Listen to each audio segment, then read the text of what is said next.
Di Pulau Jawa, Madura dan Bali disebut desa. Negeri dikenal di Maluku, nagari di Sumatera Barat, kampung dan Banten di Papua, dusun di Jogja, kampung di Aceh, hutan dan huria di Sumatera Utara, dusun dan marga di Sumatera Selatan, Lembang di Toraja, benua di Kalimantan, di NTT disebut Nusa dan Temukang.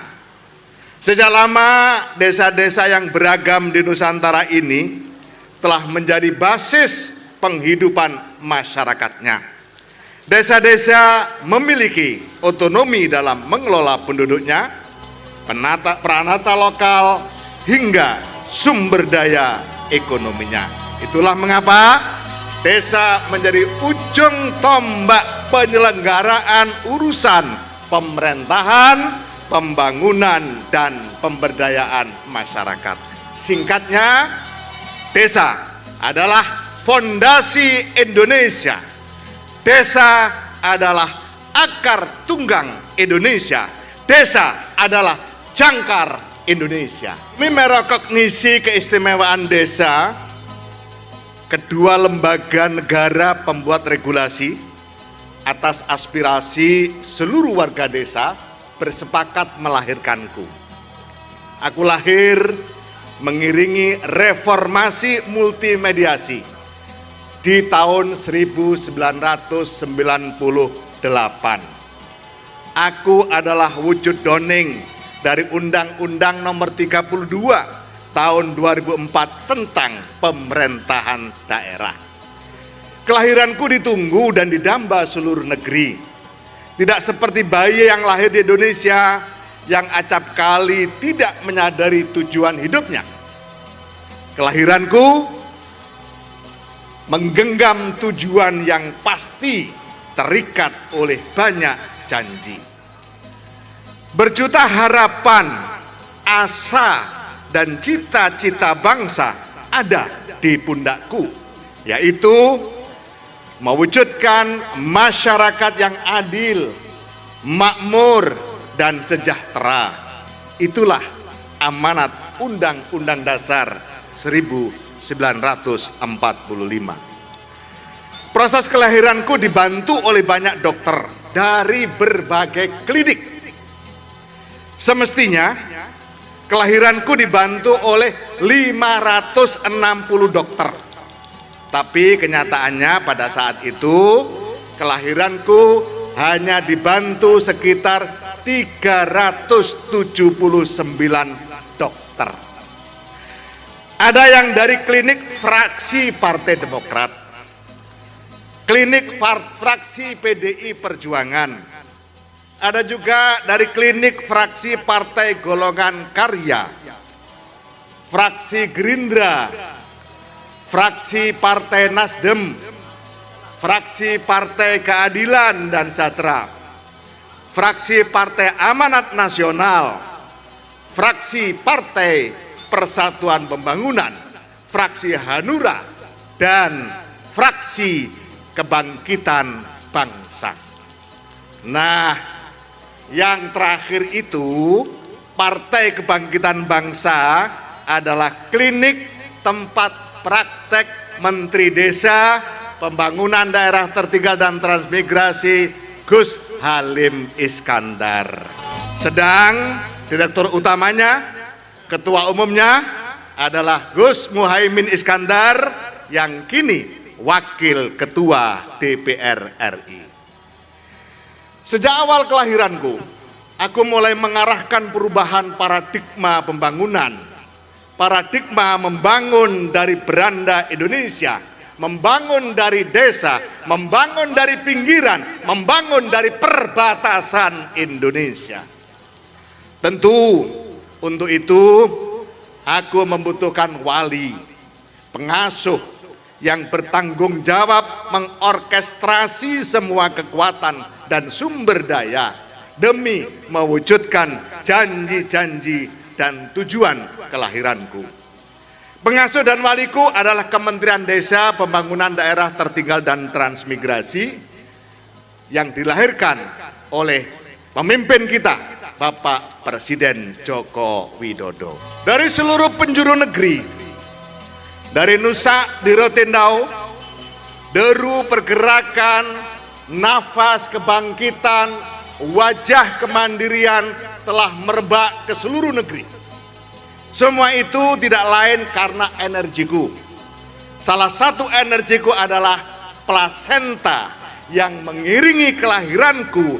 Warga desa Indonesia kini mengenalnya dengan dana desa. Sepanjang tahun 2015 hingga 2022, sebanyak 468 triliun lebih dana desa disalurkan ke 74.961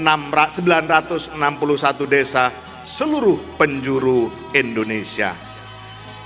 Aku juga mampu menguatkan ketahanan desa ketika krisis sejak awal 2020 dampak COVID-19 mulai meningkatkan kemiskinan kota dari 6,69% menjadi 7,5%. Itu di kota.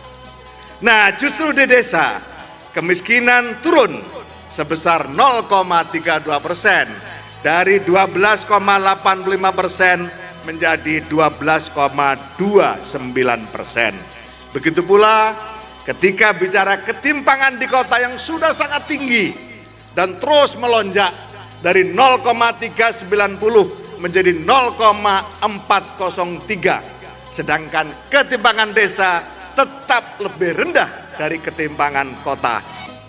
Gembita kemajuan dan kemandirian secara resiprokal saling bertautan tumbuh subur dari pengembangan produk unggulan desa.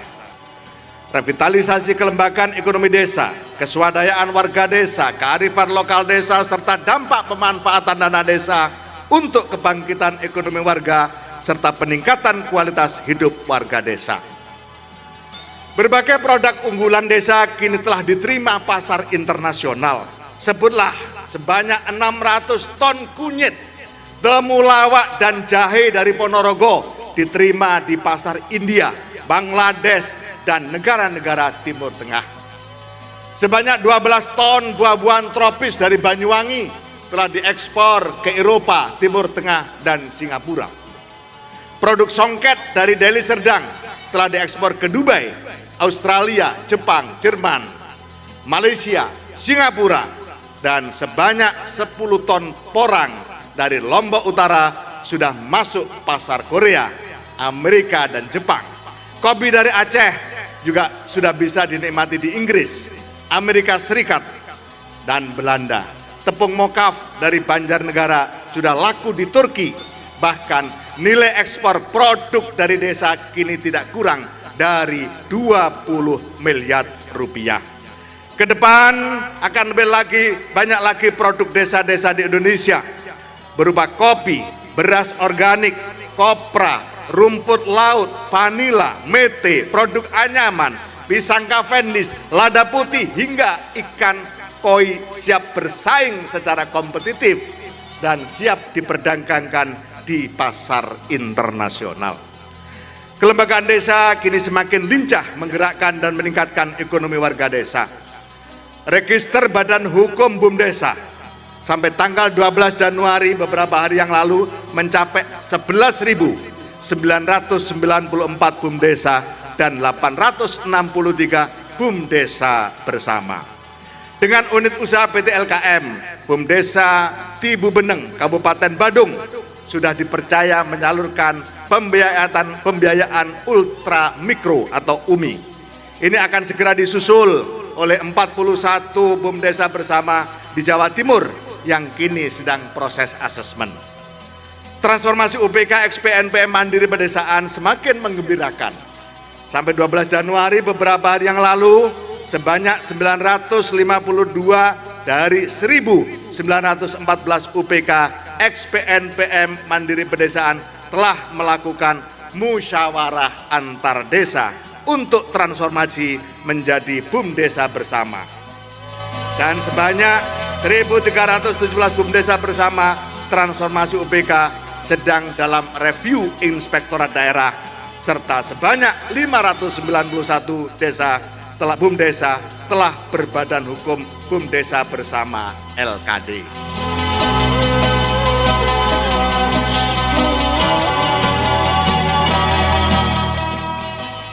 Tahun 2022, sebanyak 70 triliun rupiah dana desa segera dimanfaatkan.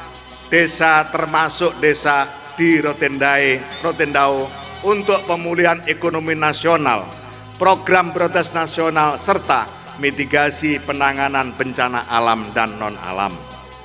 Demi semakin mengoptimalkan pemanfaatan dana desa untuk kebangkitan ekonomi warga desa, serta peningkatan kualitas sumber daya manusia desa, Kementerian Desa, Pembangunan Daerah Tertinggal dan Transmigrasi telah memberi arah pembangunan desa untuk pencapaian SDGs desa. SDGs desa adalah arah kebijakan yang memiliki 18 tujuan yang diletakkan pada konteks budaya desa dan disesuaikan dengan kondisi lokal desa, melingkupi aspek kewargaan, aspek kewilayahan, dan aspek kelembagaan.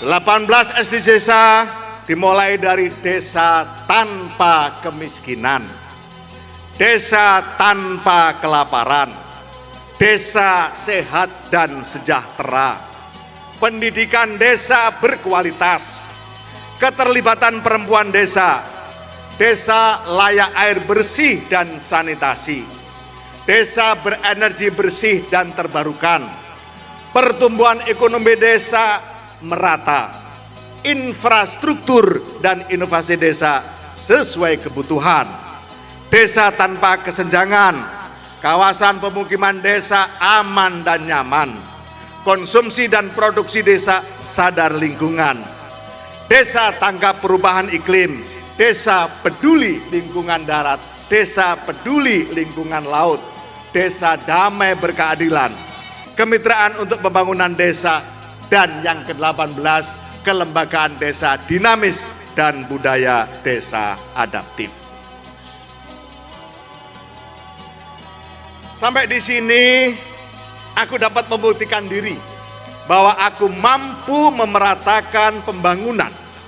Wujudnya, dana desa disalurkan ke 74.961 desa di seluruh Indonesia. Oleh karena itu, akulah jawaban atas makna penting dan strategis kawasan perbatasan. Sebagai beranda, wilayah perbatasan memiliki peranan penting dalam pencapaian tujuan berbangsa dan bernegara. Seperti itulah Bapak Presiden Joko Widodo menempatkan pembangunan dari pinggiran Indonesia sebagai salah satu agenda strategis. Di kawasan perbatasan beranda Indonesia ada 1.899 desa yang sejak 2015 sampai 2022 telah memanfaatkan sebesar 13.784 triliun dana desa. Dana desa itu digunakan untuk membangun fasilitas pendidikan, kesehatan, transportasi, pangan, hingga sektor pembangunan lainnya. Lompatan kemajuan terjadi pada desa-desa di beranda perbatasan Indonesia. Dari semula tidak ada sama sekali desa mandiri, kini sudah terwujud 118 desa mandiri ada di daerah perbatasan. 329 desa maju dan desa tertinggal turun drastis, sekarang tinggal 148 desa. Demi menggerakkan ekonomi, desa-desa perbatasan telah mendirikan 1.445 BUMDesa dan 180 diantaranya telah terregister sebagai badan hukum. Inilah wajah beranda Indonesia. Berkat kehadiranku, desa-desa di perbatasan Indonesia siap menjadi titik hubung kolaborasi pembangunan desa-desa lintas negara konektivitas ekonomi, hingga asimilasi budaya dengan tetap berpijak kedaulatan negara kita dan negara desa masing-masing. Kini bukan lagi mimpi, desa-desa pinggiran Indonesia membangun Indonesia mewarnai dunia. Demi melebarkan sayap kemanfaatan, aku telah meminta dana desa dapat digunakan untuk operasional pemerintahan desa sebesar 3% dari dana desa. Ini karena cintaku kepada kepala desa. Dana desa juga aku minta bisa dimanfaatkan untuk ketahanan pangan. BUMDesa bersama peternakan terpadu berkelanjutan dapat menjadi contohnya, seperti di Nganjuk, Kudus, hingga desa-desa di kawasan transmigrasi Dadahub, Lamuntu, Kapuas, Kalimantan Tengah. Singkatnya, dengan energi dan aku alirkan ke desa-desa, kini desa-desa telah siap menjawab ancaman krisis energi dengan pengembangan energi baru terbarukan. Desa-desa siap melesat berkomunikasi dan berkolaborasi dengan banyak pihak melalui teknologi informasi. Demi semakin mengefektifkan tata kelola pemerintahan desa, aku siap operasi bedah untuk masa jabatan kepala desa 9 tahun. Karena itulah aspirasi dari desa dan diyakini dapat mengefektifkan pemerintahan desa. Aku mendapati akte lahirku tertanggal 15 Januari 2014. Kini aku menampaki usia 9 tahun. Kini telah aku buktikan, aku mampu torehkan prestasi, penuhi janji, berkontribusi bagi Pertiwi. Aku adalah Undang-Undang Nomor 6 Tahun 2014. Aku adalah Undang-Undang Desa. Aku senang Indonesia mensyukuri kelahiranku dengan menggelar Selamatan Desa. Inilah Nawa Warsa 9 tahun Undang-Undang Desa, membangun dari perbatasan Indonesia. Percaya desa, desa bisa.